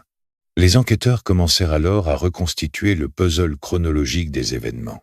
Ils ne se contentèrent pas de la nuit du drame, ils plongèrent dans les profondeurs de leur quotidien, interrogeant les voisins, les amis, et cherchant des traces de cette emprise dont l'entourage avait commencé à percevoir les signes sans pour autant en mesurer la gravité. Chaque témoignage recueilli avec soin venait enrichir la fresque de cette lente déchéance. On apprit comment Stacy, autrefois dynamique et pleine de projets, s'était progressivement effacée, comment ses sorties s'étaient raréfiées et comment elle avait fini par perdre son autonomie décisionnelle. Les déclarations concordaient toutes vers un dénominateur commun, le comportement de Todd, son besoin maladif de contrôle, sa surveillance constante qui, au fil des mois, avait transformé la demeure en une prison dorée puis en un piège. Mortel, Todd se retrouvait pris dans un étau de plus en plus serré. Face aux contradictions flagrantes entre ses déclarations initiales et les découvertes matérielles, son aisance verbale, son arme favorite, commença à s'émousser. Il tenta encore par réflexe de retourner la situation en se posant en victime de circonstances malheureuses, mais la ficelle était devenue trop grosse. Le masque si soigneusement porté pendant des années ne tenait plus. Il ne pouvait plus se cacher derrière la façade du mari aimant, car la réalité des faits, la violence sous-jacente, la préméditation, la volonté délibérée de dominer était désormais trop documentée pour être balayée d'un revers de main. C'était la confrontation ultime entre son monde imaginaire, celui qu'il avait construit pour asseoir sa domination, et la justice du monde réel, pour qui les faits étaient la seule mesure de la vérité. Le processus d'interrogatoire, conduit avec une patience exemplaire par les enquêteurs, fut révélateur de la psychologie de Todd. À mesure qu'il le confrontait aux incohérences de son récit, on pouvait voir son agacement croître, non pas parce qu'il était acculé par les preuves, mais parce qu'il ne supportait pas de ne plus être celui qui dirigeait l'échange. Pour Todd, la perte de contrôle était bien pire que la perspective de la justice. Il était habitué à ce que tout autour de lui se plie à sa volonté. Être mis en demeure de justifier ses actes devant des représentants de l'ordre, devant des personnes qui ne reconnaissaient pas, son autorité était pour lui une épreuve insupportable. Chaque question posée, chaque preuve présentée était une brèche dans son édifice de mensonges. Il faut noter que cette phase de l'investigation est fondamentale pour comprendre l'affaire dans son ensemble. Elle démontre que la violence domestique n'est pas un événement isolé, mais le point d'arrivée d'une trajectoire. Les enquêteurs ne cherchaient pas seulement à prouver le crime, ils cherchaient à comprendre le processus qui l'avait rendu possible. Ils mirent en lumière comment la manipulation, le gaslighting et l'isolement avaient été utilisés comme des outils de guerre psychologique. En documentant chaque étape de cette emprise, ils ne rendaient pas seulement justice à Stacy. Ils mettaient à nu le mécanisme de la dépossession de soi. Ils révélaient comment un homme, par la simple force d'une obsession, avait pu, pendant des années, transformer la vie de sa conjointe en un enfer personnel, tout en maintenant les apparences les plus impeccables aux yeux du reste de la société. C'est à ce stade de l'enquête que la figure de Todd English perdit définitivement son aura pour devenir ce qu'il était réellement, un prédateur. Il n'était plus le mari exemplaire, ni le père dévoué qu'il avait tant cherché à incarner. Il était l'homme qui avait, avec une froideur glaciale, orchestré sa propre tragédie pour ne pas avoir à partager le contrôle de son univers. La scène de crime, autrefois silencieuse, parlait désormais haut et fort. Elle racontait l'histoire d'une femme qui avait tout essayé pour préserver ce qu'elle croyait être une seconde chance et d'un homme qui, dans son refus total d'accepter l'autonomie de l'autre, avait tout détruit. Le théâtre des preuves n'était plus seulement un lieu de constatation technique. Il était le témoin muet mais implacable d'une vie volée. Et l'annonce déjà que le verdict qui allait être rendu par la justice ne serait que le reflet de cette vérité devenue éclatante, indéniable, et désormais inscrite dans les annales de l'histoire judiciaire, marquant le passage de l'ombre à la lumière et ouvrant la voie à la reddition de comptes. Lorsque le procès s'ouvrit, l'atmosphère dans la salle d'audience était chargée d'une tension électrique. Pour la famille de Stacy, pour ses proches et pour tous ceux qui avaient suivi l'affaire, ce n'était pas seulement un acte juridique. C'était le moment où la lumière allait enfin percer l'opacité dans laquelle Todd English avait tenté d'enfermer la vie et la mort de sa conjointe. Durant les audiences, le contraste entre l'homme qui se tenait dans le box des accusés et la réalité des faits exposés par l'accusation était frappant. Todd tentait toujours par une posture rigide et un regard froid de maintenir une forme de supériorité, comme s'il espérait que son autorité naturelle finirait par subjuguer le jury, tout comme elle avait pendant des années subjugué Stacy. Mais le voile était définitivement déchiré. Les preuves accumulées, les témoignages des experts et les récits de ceux qui avaient été témoins de la dégradation progressive de Stacy ne laissaient aucune place au doute. Le procès révéla au grand jour la mécanique de l'emprise. Ce ne fut pas seulement un défilé de preuves techniques, mais une plongée dans la psychologie du prédateur. À travers les plaidoiries et les dépositions, on vit apparaître le vrai visage de Todd, un homme incapable de concevoir l'autre comme un individu doté de sa propre volonté, un être dont l'amour n'était que le synonyme de la possession absolue.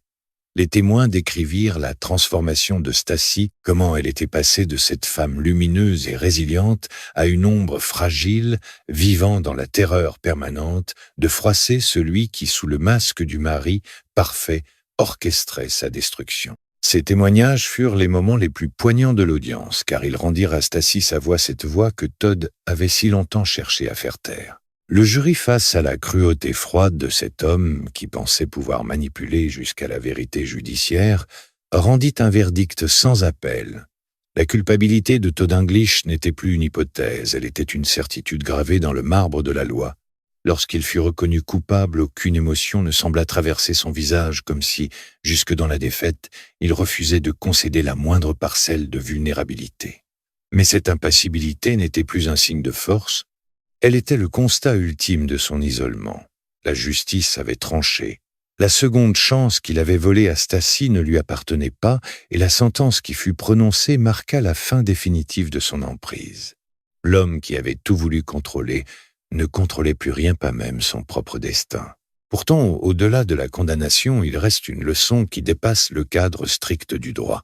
Cette affaire nous rappelle brutalement, avec une force cruelle, que derrière les façades les plus impeccables de nos banlieues, derrière les sourires affichés sur les réseaux sociaux et la normalité apparente de nos vies quotidiennes peuvent se cacher des drames d'une noirceur insondable.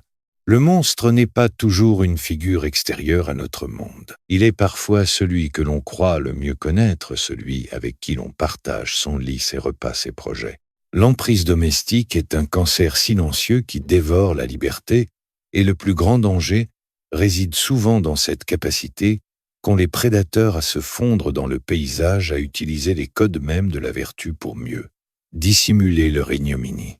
La mémoire de Stacy mérite d'être honorée par cette lucidité retrouvée. Il ne s'agit pas seulement de condamner un homme, mais de reconnaître que chaque vie a une valeur inaliénable et que la souveraineté de l'individu sur son propre destin est un droit fondamental.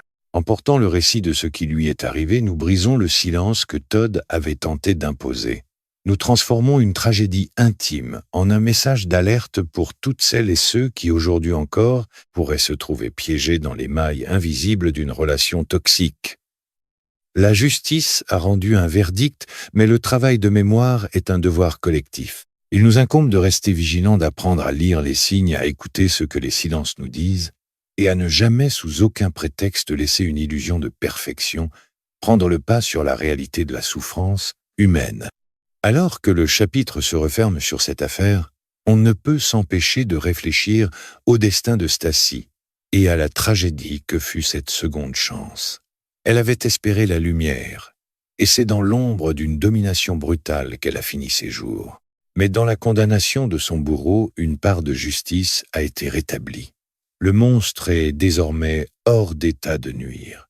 Et le souvenir de Stacy, désormais libéré des contraintes qu'on lui avait imposées, peut enfin reposer.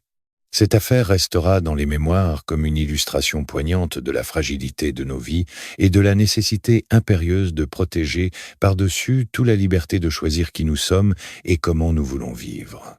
La sentence est tombée, le rideau est tombé, mais le message lui résonne encore, aucun masque aussi parfait. Soit il ne pourra jamais dissimuler éternellement la vérité de nos actes et la justice, bien que parfois tardive. Demeure le dernier rempart contre l'obscurité qui menace ceux qui, comme Stacy, ont simplement voulu croire en la bonté du monde. Le verdict est tombé, les portes de la prison se sont refermées sur Todd English, et avec elles, un chapitre sombre de l'histoire judiciaire s'est clos. Pourtant, pour ceux qui ont connu Stacy, pour ses enfants et pour tous ceux qui, au fil de cette affaire, ont appris à connaître son visage et son histoire, le vide laissé par son absence ne peut être comblé par aucune sentence aussi lourde, soit-elle. Le silence qui règne désormais dans cette maison, autrefois si chargé de tension, est un silence de mort. Un silence qui interroge sur la nature humaine et sur cette incroyable capacité de certains à dissimuler sous des apparences de bienveillance des pulsions destructrices. La justice a rempli son office, mais le travail de deuil lui ne fait que commencer. C'est dans ce moment de calme après la tempête que la véritable tragédie se donne à voir dans toute son ampleur, celle d'une vie d'une mère. D'une femme dont l'avenir a été brutalement fauché par l'obsession d'un homme incapable d'aimer sans posséder. Au-delà de la colère et du chagrin, il s'agit maintenant de comprendre pour mieux prévenir. Comment un homme comme Todd English a-t-il pu pendant tant d'années se glisser dans les interstices de la société sans que personne ne perçoive la menace qu'il représentait? La réponse réside sans doute dans notre propre regard. Ce regard que nous portons sur les couples, cette tendance naturelle à vouloir que les histoires soient belles, à privilégier l'image sur la réalité.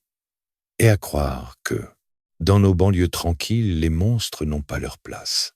Nous sommes tous d'une certaine manière complices de cette illusion. Nous voulons voir le bonheur, nous voulons croire en la seconde chance. Et cette soif d'optimisme nous rend parfois aveugles aux signaux de détresse qui pourtant sont là latents dans les non-dits et les changements d'attitude. La tragédie de Stacy est un miroir qui nous renvoie à notre propre passivité, à notre difficulté à admettre que la violence peut être tapie derrière la porte voisine sous un masque de perfection sociale. Il faut donc, dans ce sillage, apprendre à rééduquer notre regard. Comprendre que l'emprise domestique ne se manifeste pas toujours par des marques visibles sur le corps, mais qu'elle commence toujours inexorablement par une lente érosion de l'esprit, par une privation de la liberté de penser. Et tagir. C'est dans ce démantèlement de l'identité que le crime se prépare. La seconde chance de Stacy n'était dès le départ qu'un contrat de soumission masqué en engagement amoureux. Il est crucial d'enseigner, de répéter, de faire savoir que le contrôle, la surveillance et l'isolement ne sont en aucun cas des preuves d'attachement, mais bien les prémices d'une pathologie qui ne connaît pas de limites. Si nous voulons que le sacrifice de Stacy serve à quelque chose, il doit servir à rendre les autres plus attentifs, plus audacieux dans leur empathie, plus prompts à poser la question qui dérange « Est-ce que tout va bien réellement ?» C'est là que réside le véritable défi de la mémoire, ne pas laisser Stacy devenir une simple statistique dans les archives judiciaires, mais en faire une figure d'éveil. Sa tragédie est un appel à la vigilance collective. Chaque personne qui, en écoutant ce récit, se sent interpellée par un comportement suspect dans son propre entourage. Chaque personne qui ose briser le silence pour demander de l'aide ou pour en proposer est une victoire posthume sur l'obscurité qu'a cherché à semer Todd English. Le combat contre la violence domestique n'est pas seulement l'affaire des tribunaux ou des forces de l'ordre. C'est une responsabilité partagée, un engagement citoyen à protéger ceux qui, comme Stacy, se retrouvent un jour enfermés dans un piège dont ils ne perçoivent la dangerosité que lorsqu'il est trop tard. La résilience commence par cet acte de vérité, admettre que le monstre n'est pas une entité abstraite, mais un homme capable de prendre le café avec ses voisins tout en préparant la destruction de sa propre famille. Cette dualité est ce qui rend l'affaire si difficile à digérer pour la communauté. Pourtant, c'est en acceptant cette réalité dérangeante que nous pouvons espérer demain agir plus tôt. La mémoire de Stacy doit devenir une force motrice pour tous ceux qui refusent que l'amour soit confondu avec la possession. Elle nous rappelle par sa vie et par sa fin tragique que la liberté est le bien le plus précieux et que toute relation qui tente à réduire cette liberté est par définition une relation qui porte en elle les germes de sa propre destruction.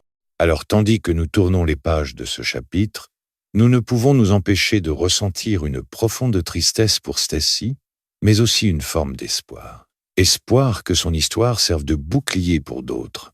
Espoir que le silence qui a si longtemps protégé Todd dans ses manœuvres soit désormais remplacé par une solidarité active, une vigilance bienveillante qui empêchera de telles tragédies de se reproduire. Le poids de son absence est immense. Mais la clarté que sa tragédie apporte sur les mécanismes de l'emprise est un héritage dont nous devons nous saisir avec sérieux.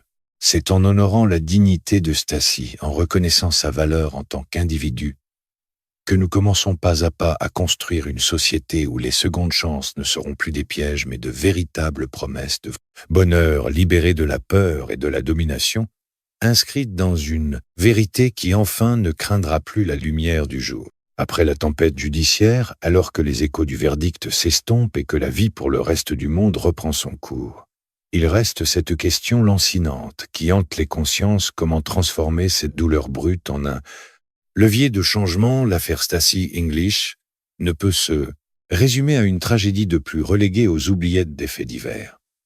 Elle doit devenir un point de bascule dans notre compréhension collective des dynamiques de contrôle au sein du foyer. La résilience ne signifie pas oublier, mais intégrer l'horreur pour en faire un bouclier. Pour les proches de Stacy, pour ces enfants qui doivent désormais se reconstruire sur les décombres de leur enfance, le chemin est escarpé. Mais dans cette épreuve, une lueur d'espoir émerge, celle de voir le récit de cette vie volée servir de phare. Pour d'autres encore prisonniers de l'ombre, encore muselés par la peur. C'est ici que le devoir de vigilance prend tout son sens.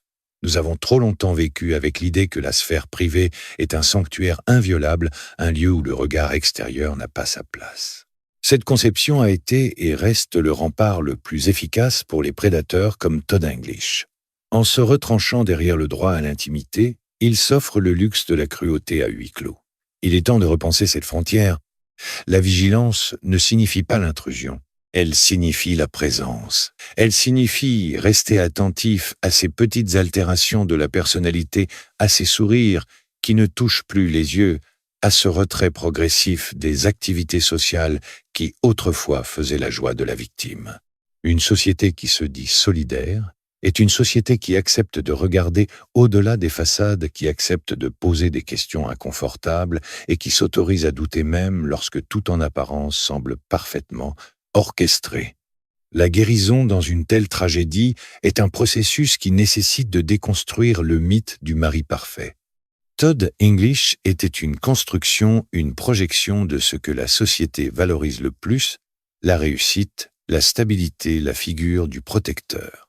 En exposant la vacuité et la dangerosité de cette image, nous offrons une porte de sortie à ceux qui pensent que leur situation est normale parce qu'elle correspond aux standards sociaux. La normalité n'est pas l'absence de conflit, c'est la présence de l'égalité et du respect mutuel. Lorsque ces piliers sont remplacés par la domination, le silence devient complice. Il est donc impératif de diffuser une culture de la parole. Une culture où le doute n'est pas perçu comme une faiblesse ou une trahison, mais comme un premier pas nécessaire vers la libération. Cette étape de la réflexion nous mène inévitablement vers la notion de responsabilité collective. Nous avons tous, à un niveau ou un autre, le pouvoir d'agir. Cela commence par l'éducation dès le plus jeune âge sur ce que signifie une relation saine. Il ne s'agit pas seulement de sensibiliser à la violence physique, mais de décrypter la violence psychologique, ce poison silencieux qui, bien avant le geste fatal, a déjà détruit l'essentiel, la confiance en soi. Apprendre à reconnaître les signaux d'une emprise, comprendre les mécanismes de la culpabilisation, savoir identifier les tactiques de gaslighting, autant d'outils que nous devons mettre à la disposition de chacun. La tragédie de Stacy est en ce sens un manuel pédagogique sur la survie émotionnelle. Il ne faut jamais oublier que derrière chaque procédure judiciaire, derrière chaque détail technique d'un procès, il y a un être humain qui a souffert, qui a lutté et qui a perdu.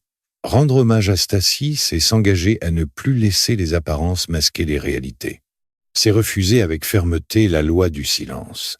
C'est créer des réseaux de soutien, des espaces de parole où la victime peut se sentir écoutée sans jugement. C'est surtout et avant tout réaffirmer que personne ne possède personne. Que l'amour dans sa forme la plus noble ne cherche jamais à réduire l'autre à une ombre, mais au contraire, à magnifier sa lumière propre. Alors que nous avançons dans ce processus de reconstruction, il est crucial de garder les yeux fixés sur l'horizon. La tragédie est une rupture, mais elle est aussi paradoxalement un commencement, celui de la prise de conscience. Les leçons tirées de cette affaire doivent infuser notre quotidien, changer notre manière d'interagir, de soutenir nos proches, de réagir face à l'injustice. Stacy n'est plus, mais son histoire est désormais une partie intégrante de notre conscience collective. Elle est le rappel à chaque instant que la liberté est un combat quotidien, un jardin, qu'il faut entretenir, protéger et parfois défendre contre ceux qui voudraient en clôturer les accès. En fin de compte, la véritable résilience après un tel drame réside dans notre capacité à transformer la colère en une action constructive. Il ne s'agit pas de sombrer dans le cynisme, mais de cultiver une lucidité bienveillante. C'est en restant unis, en refusant l'indifférence et en cultivant le courage de regarder là où cela fait mal que nous finirons par construire un monde où les secondes chances ne seront pas le prélude à une fin tragique, mais l'ouverture vers une vie véritablement libre et épanouie. C'est là le plus bel hommage que nous puissions rendre à Stacy English, faire en sorte que son nom ne soit plus associé à la perte, mais à une nouvelle forme d'engagement, une solidarité inébranlable qui demain sauvera. Peut être d'autres vies nichées dans le silence et l'obscurité en attente d'une main tendue. Au terme de ce voyage au cœur des ténèbres, il ne reste pas seulement le souvenir d'une tragédie, mais aussi l'impérieuse nécessité de regarder vers l'avenir. Si l'affaire Stacy English nous laisse un héritage, c'est celui d'une lucidité nouvelle face à l'insupportable. La justice, en rendant son verdict, a tracé une ligne, une limite infranchissable que la société se doit désormais de faire respecter. Mais la véritable victoire sur l'ombre, celle qui survit au-delà des murs des tribunaux et des articles de presse, se joue dans le quotidien de chacun d'entre nous. Elle se joue dans nos foyers, dans nos amitiés et dans la manière dont nous décidons chaque matin d'habiter le monde. La leçon majeure à retenir de ce drame est que la liberté de l'autre est la condition sine qua non de notre propre dignité. Lorsqu'un individu cherche à en dominer un autre, il perd lui-même son humanité, s'enfermant dans une prison dont il est, en réalité, le premier captif. Il faut maintenant envisager le monde qui doit naître de ses cendres. Un monde où la peur n'est plus le langage courant du couple, où la bienveillance n'est plus synonyme de passivité et où l'on apprend à repérer dès les premiers instants les signes d'une volonté d'emprise. Cette transformation exige une révolution des consciences. Elle nécessite que nous cessions de glorifier le sacrifice silencieux comme une vertu féminine et que nous commencions à valoriser avec une égale force l'affirmation de soi et l'intégrité personnelle. Stasi English, par sa vie et par son sacrifice, est devenue, malgré elle, le symbole de cette quête d'émancipation. Porter son histoire, ce n'est pas seulement se remémorer sa fin, c'est célébrer ce qu'elle aurait pu être si elle avait été libérée des chaînes qu'on lui avait imposées. C'est transformer le regret en une force d'action pour protéger celles et ceux qui, aujourd'hui encore, marchent sur la corde raide. La guérison pour la société passe par une meilleure compréhension du mécanisme de l'emprise.